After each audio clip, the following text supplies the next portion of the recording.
Organic টুথপেস্টটা বানানোর পর সবাই তো মহা টেনশনে পড়ে গিয়েছিল আমি কেন প্লাস্টিকের দাঁত ব্রাশটা দিয়ে ব্রাশ করলাম। অ্যাকচুয়ালি আমিও একবারেই ভুলে গেছিলাম এটা যে প্লাস্টিকের তৈরি। আসসালামু আলাইকুম, কেমন আছেন সবাই?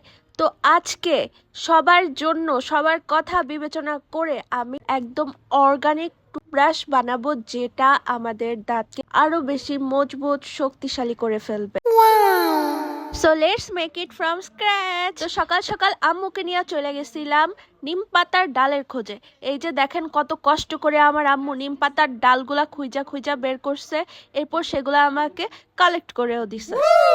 নিম পাতার ডালে রয়েছে প্রাকৃতিক অ্যান্টিব্যাকটেরিয়াল প্রপার্টি, যা আমাদের দাঁতের জীবাণুগুলোকে রিমুভ করতে অনেক বেশি হেল্প করে। এছাড়াও মাড়ির স্বাস্থ্য ভালো রাখতেও সাহায্য করে থাকে, মুখের দুর্গন্ধও কমিয়ে থাকে, এবং আমরা প্রাকৃতিকভাবে যে টুথব্রাশ সেটা হিসেবেও আমরা এটাকে ইউজ করতে পারি। আরো ভালো ব্যাপার কি জানেন, এটা কিন্তু আমাদের দাঁতের যে প্লাক থাকে, মানে ইয়েলো ইয়েলো যে কিরকম একটা থাকে না, ওইগুলো রিমুভ করতে অনেক বেশি হেল্প করে। তবে মেসওয়াক অবশ্যই খুব জোরে জোরে ঘষে ঘষে মাজা যাবে না, তাহলে মাড়ি ক্ষতিগ্রস্ত হতে পারে, সেদিকে অবশ্যই খেয়াল রাখা উচিত।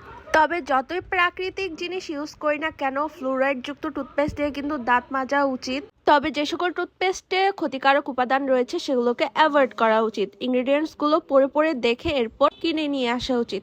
তো এখানে আমি নিমের ডালগুলো নিয়ে আসছি, নিয়ে আসার পর আমি পাতাগুলো একটু ছিঁড়ে রেখে দিচ্ছি, সেগুলো আমি অন্য আরেকটা কাজে ব্যবহার করব, সেটা অবশ্যই শেয়ার করব অন্য আরেকটা কোনো ভিডিওতে। তো এখানে আমার মূলত লাগবে এই ডালগুলাই, মানে মোটা মোটা যে ডালগুলা নিয়েছিলাম সেগুলো দিয়েই আমি মেসওয়াক বানিয়ে ফেলবো।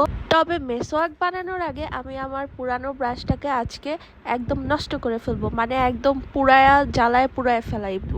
এই প্লাস্টিকগুলাই আমাদের শরীরে যে অনেক বেশি ক্ষতি করে, এগুলাই হচ্ছে নষ্টের মূল। তাই আজকে এর উপর যত প্রতিশোধ আছে আমার মনের, সেই সব প্রতিশোধগুলা নিয়ে নিব, একদম পুরায়া ফেলাই দিব। সো ব্রাশের একটা সাহায্য তো করতেই হবে না, এই ব্রাশের সাহায্য না করলে কি হয়, এরপর যখন পুরাইছি এর থেকে দুর্গন্ধও বাড়িতেছিল, কেমন একটা গন্ধ। এই তো আমার হচ্ছে প্রাকৃতিক নিমের ডালটা নিয়ে আসছি, এখন এর থেকে আমি মোটা যে ডালগুলো সেই ডালগুলো দিয়ে মেসওয়াক বানানোর কাজে ব্যবহার করব। তো এখানে আমি আমার পছন্দ মতো একটা ডাল নিছি, সো এই ডালটাকে আমি একদম দুই ভাগ করে নিছি। এরপর এটার ছালটা উঠিয়ে নিয়ে আমি কতক্ষণ এটাকে চাবাতে থাকবো। চাবাতে থাকলে এটার যে আঁশগুলো আছে সেগুলো বের হয়ে আসবে। আঁশগুলো তো বেরোছিল ভাই, বাট কি আর বলবো, জম্মের তিতা ছিল। তো ফাইনালি আমার মেসওয়াকটা একদম রেডি হয়ে গিয়েছে। এই যে কি সুন্দর একদম ব্রাশের মতো একটা টেক্সচার চলে আসছে। তো আমি এটাকে আবার একটু কেচি দিয়েও সাইজ করে নিছিলাম। তো আজকের ভিডিও এ পর্যন্তই। আল্লাহ হাফেজ। আর ভিডিওটি ভালো লাগলে অবশ্যই শেয়ার করে দিবেন। টাটা।